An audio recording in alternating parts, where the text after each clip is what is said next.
আজ লেকচার থেকে আমরা পরিচিত হবো হচ্ছে আয়না ও আয়নার প্রকারভেদ, এই সাথে প্রতিবিম্ব ও প্রতিবিম্ব প্রকারভেদ। তো চলো দেরি না করে শুরু করা যাক। দর্পণ বা আয়না বা মিরর, আমরা সাধারণত আয়না বা মিরর শব্দের সাথে পরিচিত, দর্পণের সাথে এতটা পরিচিত না। দর্পণ আর আয়না কিন্তু একই কথা। প্রথমে আসি এদের সংজ্ঞার সাথে পরিচয় হয়ে আসি যে দর্পণ কাকে বলে। যে মসৃণ তলে আলোর সুষম প্রতিফলন ঘটে তাকে দর্পণ বলে।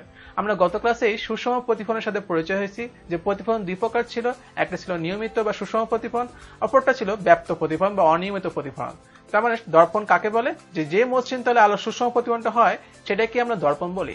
এখন দর্পণ বানায় কিভাবে? নর্মাল কাঁচ দিয়ে। এখন বলতে পারি স্যার আমরা তো কাঁচে নিজের চেহারা খুব একটা স্পষ্ট দেখতে পাই না। এক্স্যাক্টলি সেটা, দর্পণ করতে গেলে কাঁচের সাথে আরেকটা জিনিসের হেল্প লাগে। নর্মালি কাঁচ আমরা 4% মাত্র আলো প্রতিফলন করে, এই জন্য তুমি তোমার স্পষ্ট বিম্ব দেখো না। বাট কাঁচের উল্টা পাশে মানে অপোজিট সাইডে তুমি যদি রূপার প্রলেপ দিয়ে দাও, তাহলে দেখা যায় বাকি 96% আলো তখন প্রতিফলিত করতে পারে এবং তোমার স্পষ্ট চেহারা তখন দেখতে পারো। অনেকটা এরকম, আমরা একটা কাঁচ নিব, কাঁচের পিছন সাইডটায় যদি এরকম সিলভারিং করি বা রূপার প্রলেপ দিই, তাহলে কিন্তু সেটা আয়না হয়ে যায়। এরকম তখন তুমি তোমার নিজের চেহারা স্পষ্ট দেখতে পারবো। এখন আমরা যে আয়নাগুলো ব্যবহার করে থাকি তার মধ্যে আয়না কিন্তু দুই প্রকার হয়ে থাকে। একটা হচ্ছে সমতল আয়না, আর একটা হচ্ছে গলীয় আয়না। সমতল আয়না কি আর গলীয় আয়না কি? সমতল আয়না হচ্ছে প্রতিফলক পৃষ্ঠটি যদি মসৃণ ও সমতল হয় এবং তাতে যদি আলো নিয়মিত প্রতিফলন ঘটে, তবে সেই পৃষ্ঠকে সমতল দর্পণ বলে। আমরা সচরাচর যে দর্পণ বা আয়না ব্যবহার করে থাকি সেটাই হলো সমতল দর্পণ। অর্থাৎ আমরা বাসা বাড়িতে যে আয়নাগুলো থাকে সাধারণত এমন আয়না বা এমন আয়না, এগুলা কিন্তু সমতল আয়না। তাহলে গলীয় আয়না কোনগুলা? গলীয় আয়না হচ্ছে প্রতিফলক পৃষ্ঠ যদি মসৃণ এবং গলীয় হয়, অর্থাৎ প্রতিফলক পৃষ্ঠ যদি কোনো গোলকের অংশ হয় তাতে যদি আলো নিয়মিত প্রতিফলন ঘটে, তাকে আমরা বলি গলীয় দর্পণ। অনেকে এই ধরনের আয়নাগুলোকে গলীয় দর্পণ বলে পেঁচে ফেলে, এটা কিন্তু গলীয় আয়না না। তাহলে গলীয় আয়না কোনগুলা? যেমন দেখো এই আয়নাটা, এটা কিন্তু একটা গোলক থেকে এটা বানানো হয়েছে, বা এই ধরনের আয়নাগুলা এগুলাই কিন্তু গলীয় আয়না। তার মানে আমরা দেখতেছি সমতল আয়না গলীয় আয়নার সংজ্ঞার মধ্যে যে জায়গাটা তফাৎ সেটা হচ্ছে কি, এখানে বলা ছিল প্রতিফলক পৃষ্ঠটি যদি মসৃণ ও সমতল হয়, আর গলীয় আয়নার ক্ষেত্রে বলছে প্রতিফলক পৃষ্ঠ যদি মসৃণ এবং গলীয় হয়। তার মানে এই দুটো সংজ্ঞার মধ্যে জাস্ট এই জায়গায় তফাৎ, একটা হচ্ছে গলীয় শেপ হবে আর একটা হচ্ছে সমতল শেপ হবে। এই দুটো কিন্তু সমতল শেপ আর এগুলা কিন্তু গলীয় শেপ। তাহলে আমরা এখান থেকে ক্লিয়ার হয়ে যাচ্ছে সমতল আয়না কোনগুলা আর গলীয় আয়না কোনগুলা। এই গলীয় দর্পণ আবার দুই প্রকার, একটা হচ্ছে অবতল দর্পণ আর একটা হলো উত্তল দর্পণ। অবতল দর্পণ কাকে বলে?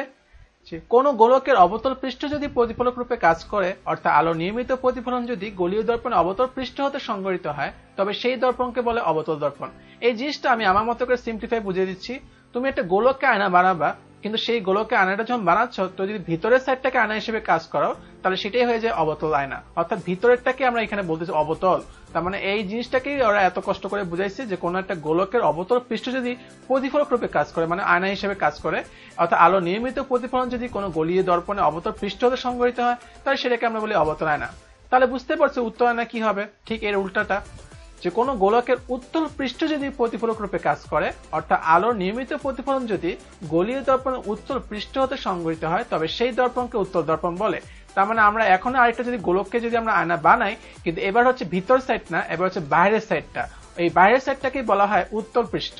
তার মানে উত্তল পৃষ্ঠ যদি আয়না হিসেবে কাজ করে, তখন তুমি এটাকে বলবা হচ্ছে উত্তল দর্পণ। এই জিনিসটা চামচ দিয়ে খুব সহজে ক্লিয়ার থাকা যায়, অবতল আয়না কিরকম হয় আর উত্তল আয়না কেমন হয়। আমরা চলো চামচ দিয়ে শিখে ফেলি অবতল আয়না কিভাবে আমরা বুঝবো আর উত্তল আয়না কিভাবে বুঝবো। আমরা এখন একটা চামচ দেখতে পাচ্ছি, চামচ দিয়ে তোমরা খুব সহজে মনে রাখতে পারবা যে কোনটা উত্তল আয়না আর কোনটা অবতল আয়না। চামচটা আমরা যদি এখন এইভাবে রেখি, আমরা যে চামচটা যে সাইডটা এখন দেখতে পাচ্ছি এটাকে বলা হয় উত্তল অংশ। এখন কোন গলীয় আয়না যদি উত্তল অংশটা আয়না হিসেবে কাজ করে, তখন তোমরা বলবা হচ্ছে এটা উত্তল আয়না। আর যদি আমি চামচটাকে এখন এইভাবে রাখি, চামচটা তোমরা এখন অবতল সাইডটা দেখতে পাচ্ছ, এই অবতল অংশটা যদি এখন আয়না হিসেবে কাজ করে, সেটাকে তোমরা বলবো হচ্ছে অবতল আয়না। তোমরা খুবই সহজে তোমরা চামচ দিয়ে মনে রাখতে হবে কোনটা উত্তল আয়না আর কোনটা অবতল আয়না। আমি এখন এরকম করলাম, এটা হয়ে গেল উত্তল আয়না, আর এখন যদি এরকম করি সেটা হয়ে গেছে অবতল আয়না। খুব সহজ না? তো চলো আমরা আরো দেখে আসি উত্তল আয়না অবতল আয়না কি কি কাজে আমরা ব্যবহার করে থাকি। অবতল দর্পণকে বলা হয় অভিসারী দর্পণ, উত্তল দর্পণকে বলা হয় অপসারী দর্পণ। কেন? তোমরা এখানে দেখতেছো দুটো ইমেজ দেখা যাচ্ছে। এই দর্পণে কিন্তু অবতল দর্পণ, কারণ এটা অবতল সাইডটা আয়না হিসেবে কাজ করতেছে, আর এই দর্পণে দেখছো উত্তল দর্পণ, কারণ এটা উত্তল সাইডটা আয়না হিসেবে কাজ করতেছে। দুইটা ইমেজের মধ্যে পার্থক্য দেখো, এটা যখন আলো আসতেছে একটা বিন্দুতে সবগুলো আলোক রশ্মি সরাসরি প্রতিফলিত হয়ে মিলিত হইলো, আর এটার মধ্যে খেয়াল করো যে এখানে আলো যখন আসতেছে প্রত্যেকটা আলোক রশ্মি প্রতিফলিত হয়েছে, কিন্তু কোথাও মিলিত হয় না, সবগুলো অপসারী হয়েছে। এই জন্যই এই অবতল দর্পণকে বলা হয় অভিসারী দর্পণ, কারণ সে আলোক রশ্মি প্রতিফলিত করার পর একটা বিন্দু মিলিত করে। কিন্তু উত্তল আয়নার ক্ষেত্রে এটা না মিলিত করে, এটা সবগুলো রশ্মিকে অপসারী করে, তাই এটাকে বলা হয় অপসারী দর্পণ। চলো দেখা যাক অবতল আর উত্তল দর্পণের কিছু ব্যবহার। আমরা এখানে একটা ইমেজ দেখতে পাচ্ছি, এই লোকটা যখন এই আয়নার সামনে দাঁড়াইছে তাকে বড় দেখাচ্ছে, আর যখন এই আয়নার সামনে দাঁড়াইছে তাকে ছোট দেখাচ্ছে। এই কারণটা হচ্ছে এটা হচ্ছে অবতল আয়না আর এটা হচ্ছে উত্তল আয়না। অবতল আয়নার সামনে তুমি যখন দাঁড়াও তখন তোমাকে বড় দেখায়, আর উত্তল আয়না যখন তুমি দাঁড়াও তখন তোমাকে ছোট দেখায়। যেহেতু এটাতে বড় দেখায়, এটা প্রধান যে আমরা ব্যবহার তার মধ্যে পড়ে ডেন্টিস্টরা। অর্থাৎ তুমি যখন দাঁত দেখাতে ডাক্তারের কাছে যাও, তোমার দাঁত যদি বড় করে দেখতে চায় তখন সে অবতল আয়না ব্যবহার করে থাকে। আর আরেকটা তার বৈশিষ্ট্য হচ্ছে তাকে অভিসারী আয়না বলা হয়, কারণ সে আলোকে কেন্দ্রীভূত করতে পারে। এই জন্য আমরা সৌরচলিত অবতল আয়না ব্যবহার করে থাকি। এছাড়া টর্চ লাইট এবং জাহাজের সার্চ লাইটও আমরা অবতল আয়না ব্যবহার করে থাকি। আর উত্তল আয়না যেহেতু দেখতেছো ছোট করে দেখায়, এটার প্রধান আমরা যে ব্যবহারটা তার মধ্যে হচ্ছে যানবাহনের ব্যাক মিরর হিসেবে আমরা উত্তল আয়না ব্যবহার করে থাকি। কারণ পিছনে গাড়িগুলোকে ছোট ছোট দেখায়, কিন্তু তুমি বুঝতে পারো যে পিছন থেকে গাড়ি আসতেছে, কয়টা গাড়ি আসতেছে সেটা তোমরা দেখা যায়। এছাড়া শপিং মলের নিরাপত্তা বা আমরা অফিস আদালতের নিরাপত্তা আমরা দেখা যায় অনেক সময় উত্তল আয়না ব্যবহার করে থাকি। এই জন্য তুমি এই এক আয়নার মধ্যে পুরো অফিসটা তুমি দেখতে পারো কোথায় কি হচ্ছে না হচ্ছে। আয়নার সাথে পরিচয় পর্ব তো শেষ হলো, আর আমরা জানি আয়নাতে প্রতিবিম্ব করিতে হয়। তাহলে আমাদের জানা দরকার প্রতিবিম্ব জিনিসটা কি। প্রতিবিম্ব কাকে বলে? প্রতিবিম্ব হচ্ছে কোন বিন্দু হতে আগত কতিপয় আলোকরশ্মি কোন তলে বা মাধ্যমে প্রতিফলিত বা প্রতিসরিত হওয়ার পর যদি দ্বিতীয় কোনো বিন্দুতে মিলিত হয় বা দ্বিতীয় কোনো বিন্দুতে অপসারিত হচ্ছে বলে মনে হয়, তাহলে ওই দ্বিতীয় বিন্দুকে প্রথম বিন্দু প্রতিবিম্ব বলে। আমি এখন এই সংজ্ঞাটা বুঝাবো না, তার আগে আমরা জেনে আসি প্রতিবিম্ব কয় প্রকার। প্রতিবিম্ব হচ্ছে দুই প্রকার, যথা হচ্ছে বাস্তব বা প্রকৃত বা সৎ প্রতিবিম্ব, আর এটা হচ্ছে অবাস্তব বা অলীক বা অসৎ প্রতিবিম্ব। বাস্তব প্রতিবিম্ব কি? বাস্তব প্রতিবিম্ব হচ্ছে কোন বিন্দু হতে নিঃসৃত আলোকরশ্মিগুচ্ছ কোন তলে প্রতিফলিত বা প্রতিসরিত হবার পর যদি দ্বিতীয় কোনো বিন্দুতে প্রকৃতপক্ষে মিলিত হয়, তাহলে ওই দ্বিতীয় বিন্দুকে বলা হয় প্রথম বিন্দুর বাস্তব প্রতিবিম্ব। তাহলে অবাস্তব প্রতিবিম্ব কি হবে? কোন বিন্দু হতে নিঃসৃত আলোকরশ্মিগুচ্ছ কোন তলে প্রতিফলিত বা প্রতিসরিত হবার পর যদি দ্বিতীয় কোনো বিন্দু থেকে অপসারিত হচ্ছে বলে মনে হয়, তবে ওই দ্বিতীয় বিন্দুকে প্রথম বিন্দুর অবাস্তব প্রতিবিম্ব বলে।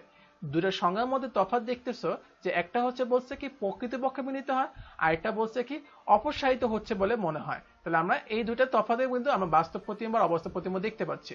তাহলে আমরা চিত্র দিয়ে ক্লিয়ার হয় যে বাস্তব প্রতিবিম্ব কেমন হয় আর অবাস্তব প্রতিবিম্ব কেমন হয়। আমরা একটা ইমেজ দেখতে পাচ্ছি যেখানে লেখা আছে রিয়েল এবং ভার্চুয়াল। রিয়েল মানে হচ্ছে বাস্তব আর ভার্চুয়াল মানে হচ্ছে অবাস্তব। বাস্তব বলার আগে আমি অবাস্তবটা বুঝাই দিই। আমরা বাসা বাড়িতে যে আয়নাটা ব্যবহার করে থাকি সব আয়নাতে কিন্তু অবাস্তব বিম্ব হয়। কারণটা কি? তুমি যখন আয়না নিজের চেহারা দেখো, তোমার কাছে মনে হয় আয়নার পিছনে কোনো একটা মানুষ আছে তোমার মতো দেখতে, বা আয়নার পিছনে একটা জগৎ আছে। নর্মাল সিম্পল কথা, ভার্চুয়াল মানে অবাস্তব বিম্ব হচ্ছে যেসব বিম্বটা আয়নার পিছনে হয়, মানে তোমার কাছে মনে হচ্ছে আয়নার পিছনে বিম্বটা করিত হয়েছে, এই ধরনের বিম্বকে আমরা বলবো হচ্ছে অবাস্তব। আর বাস্তব যেটা হচ্ছে যেগুলো বিম্বটা আয়নার সামনে গঠিত হয়, এই ধরনের বিম্বকে বলা হয় বাস্তব। তুমি দেখো এই বস্তু থেকে আলোটা যখন আসলো, আলোটা আয়নায় পড়ে প্রতিফলিত হওয়ার পর দেখো এই বিন্দুতে দ্বিতীয় এই বিন্দুতে প্রকৃতপক্ষে মিলিত হয়েছে। সংজ্ঞা অনুসারে এটাই বলছিল যে দ্বিতীয় কোনো বিন্দুতে প্রকৃতপক্ষে যদি মিলিত হয় সেটা হচ্ছে বাস্তব প্রতিবিম্ব। আর আমরা এখানে এটাই দেখতেছি যে হ্যাঁ, এই বস্তু থেকে আলোটা আসার পর দ্বিতীয় বিন্দুতে প্রকৃতপক্ষে মিলিত হয়েছে, তাহলে এই বিম্বকে আমরা বলবো হচ্ছে বাস্তব বিম্ব। আর অবাস্তবটা দেখো যে বললো কি দ্বিতীয় কোনো বিন্দুতে অপসারিত হচ্ছে বলে মনে হবে। এখানে আমরা যদি দেখি এই পেন্সিলটা থেকে দেখো, এই বিন্দু থেকে আলোটা যখন আয়নায় পড়লো, পড়ার পর এই পথে চলে গেছে, এটা কিন্তু কোথাও মিলে নেয়। বা তুমি যদি এটাকে পিছন থেকে বাড়াইতা, তাহলে মনে হচ্ছে যে এই দ্বিতীয় বিন্দু থেকে অপসারিত হচ্ছে বলে মনে হবে, যেটা কিন্তু আসলে অবাস্তব। এই জন্য এটাকে বলা হয় অবাস্তব প্রতিবিম্ব। নর্মাল কথায় তুমি তাহলে মুখস্থ রাখতে পারো যে সকল বিম্ব হয় আয়নার পিছনে সেটা হচ্ছে অবাস্তব, আর যে সকল বিম্ব হয় আয়নার সামনে, কারণ ওরা প্রকৃতপক্ষে মিলে হয়, এটাকে বলা হয় বাস্তব বিম্ব। তাহলে আহাম বলতে পারো প্রশ্ন, স্যার আমি তো কখনো বাস্তব বিম্ব দেখি নাই। কারণ দেখবা কিভাবে? আমরা যে আয়নাগুলো ইউজ করি বাসায় সেগুলা কিন্তু সবসময় হয় কি অবাস্তব বিম্ব গ্রহণ করে। বাস্তব বিম্ব শুধুমাত্র হয় অবতল আয়নায়। তার মানে তোমাকে বাস্তব বিম্ব যদি দেখতে হয় তাহলে আয়না হিসেবে নিতে হবে হচ্ছে তোমাকে অবতল আয়না। আর লেন্স নিলে তো তুমি উত্তল লেন্স নিয়ে দেখতে পারো, কিন্তু আয়না যদি নাও তাহলে তুমি নিতে হবে অবশ্যই অবতল আয়না। এই জিনিসটাই যদি আমরা এখন প্র্যাকটিক্যালি এখানে দেখাই, এখানে কিন্তু দেখতেছো বস্তু রাখছে এখানে, আর বিম্ব হয়েছে আয়নার সামনে এই জায়গায়, কিন্তু বড় দেখাচ্ছে এবং উল্টা দেখাচ্ছে। খেয়াল করো, এখানে একটা মোমবাতি রাখা হয়েছে, সামনে একটা অবতল আয়না রাখা হয়েছে, আর পিছনে একটা কাগজের পর্দা দেওয়া আছে। তুমি যদি মোমবাতিটা খেয়াল করো, এটা কিন্তু প্রতিবিম্বটা আয়না দেখা যাবে না, আয়না তুমি দেখবে কোনো কিছু দেখাচ্ছে না, কিন্তু উল্টা দেখা যাবে। আয়নার পিছনে যে তুমি কাগজের পর্দাটা রাখছো সেখানে তুমি দেখবে মোমবাতি একটা প্রতিবিম্ব করিতে হয়েছে, এবং এটা কিন্তু উল্টা দেখাবে। দেখো আগুনটা কিন্তু নিচের দিকে উঠতেছে এবং এটা বড় সাইজ দেখাচ্ছে। তার মানে বাস্তব বিম্বটা হচ্ছে আমরা অবতারণায় দেখতে পাই। আর এটা হইতে হলে তোমাকে কি করতে হবে? আলোকরশ্মিগুলো অবশ্যই দ্বিতীয় কোনো বিন্দুতে প্রকৃতপক্ষে মিলতে হবে, আর অবাস্তব বিম্বতে অপসারিত হচ্ছে বলে মনে হবে। আর আমরা এটাকে মুখস্থ রাখতে পারি এইভাবে যে সকল প্রতিবিম্ব আয়নার পিছনে হয় সেটা হচ্ছে অবাস্তব, আর যে সকল প্রতিবিম্ব আয়নার সামনে হয় সেটা হচ্ছে বাস্তব। অবাস্তব প্রতিবিম্ব সমতলান্ত হয়, উত্তলান্ত হয়, কিন্তু বাস্তব প্রতিবিম্ব আমাদের আয়নার ক্ষেত্রে শুধুমাত্র অবতলান্ত হয়। এখন এই বাস্তব আর অবাস্তব আয়নার মধ্যে যে পার্থক্য, তার মধ্যে একটা হচ্ছে অবাস্তব বিম্ব তুমি কখনো পর্দায় ফেলতে পারবে না, অর্থাৎ এটা যেহেতু আয়নার পিছনে হয়, এটা পর্দায় ফেলা যায় না বা ধরা যায় না। কিন্তু বাস্তব বিম্ব এটা তোমার পর্দায় ফেলা যায়। যেমন আমরা যখন সিনেমা পর্দায় দেখি বা কোনো মুভি দেখতে থাকি, সিনেমায় প্রজেক্টরে যখন কোনো পর্দায় ফেলে বিম্ব, ওইগুলো বিম্ব কিন্তু তুমি চাইলে ধরতে পারো বা ছুঁতে পারো, এবং ওগুলো পর্দায় যখন পড়তেছে মনে হচ্ছে সরাসরি কোনো ওখানে প্রকৃতপক্ষে কোনো আলো পড়লো বা বিম্ব গঠিত হয়েছে। এই ধরনের বিম্বগুলো কিন্তু বাস্তব প্রতিবিম্ব। তো এগুলো পার্থক্য প্রায়ই আসে। আমরা পার্থক্যটা তোমার প্রথমে সংজ্ঞা দিয়ে শুরু করবা, এরপর বলতে পারো যে বাস্তব বিম্ব হচ্ছে তোমার পর্দায় ফেলা যায়, অবাস্তব বিম্ব পর্দায় ফেলা যায় না। আর বাস্তব বিম্ব অবাস্তব বিম্বের আরেকটা পার্থক্য হচ্ছে অবাস্তব বিম্ব সবসময় সোজাই হয়, অর্থাৎ তুমি যখন আয়নায় দেখো নিজেকে, তোমাকে নিজেকে সোজাই দেখো, কিন্তু বাস্তব বিম্ব সবসময় উল্টা হয়। অর্থাৎ তুমি যখন কোনো বিম্ব বাস্তব বিম্ব হিসেবে দেখবা, ওটা তোমাকে বস্তুটাকে উল্টা হিসেবে দেখাবে। এই জন্য অনেকে প্রশ্ন করে, স্যার আমি যখন সিনেমা, আপনি বললেন কি যে সিনেমায় যখন দেখতে যাই তখন কিন্তু আমরা বাস্তব বিম্ব দেখি, কিন্তু আপনি যে বললেন উল্টা হয়, আমরা তো সিনেমা উল্টা দেখি না। আসলে তুমি যখন সিনেমা প্রজেক্টরের মাধ্যমে মুভিটা দেখানো হয়, পুরো মুভিটাকে উল্টানো থাকে, যার কারণে যখন পর্দায় ফেলে এটা আবার উল্টা থেকে আবার বাল্টা হয়ে যায়। এটা হলো মেইন নিনজা টেকনিক। এখন আমরা যাই যে প্রথম যে আমরা জিনিসটি স্কিপ করে আসছি, প্রতিবিম্ব কাকে বলে, সেটা কিন্তু তখন বুঝলাম আমরা বুঝাবো না, এখন তুমি বললে কিন্তু বুঝে যাবে। তো এখানে প্রতিবিম্ব কাকে বলে বলা ছিল যে কোনো বিন্দু হতে আগত কতিপয় আলোকরশ্মি কোনো তলে বা মাধ্যমে প্রতিফলিত বা প্রতিসরিত হওয়ার পর যদি দ্বিতীয় কোনো বিন্দুতে মিলিত হয় বা দ্বিতীয় কোনো বিন্দুতে অপসারিত হচ্ছে বলে মনে হয়, তাহলে ওই দ্বিতীয় বিন্দুকে প্রথম বিন্দুর প্রতিবিম্ব বলে।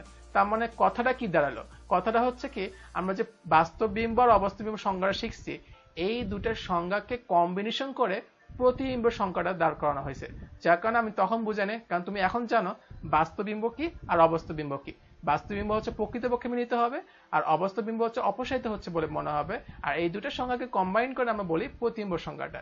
তো এই জন্য এখন আমরা এটা বুঝতে পারতেছি। তা আজ এই পর্যন্তই, তোমরা মোটামুটি ক্লিয়ার হয়ে গেছো যে প্রতিবিম্ব কাকে বলে, আয়না কাকে বলে, আয়না প্রকারভেদ, প্রতিবিম্ব প্রকারভেদ, তারপর আয়নার যে আমরা ব্যবহার দেখলাম।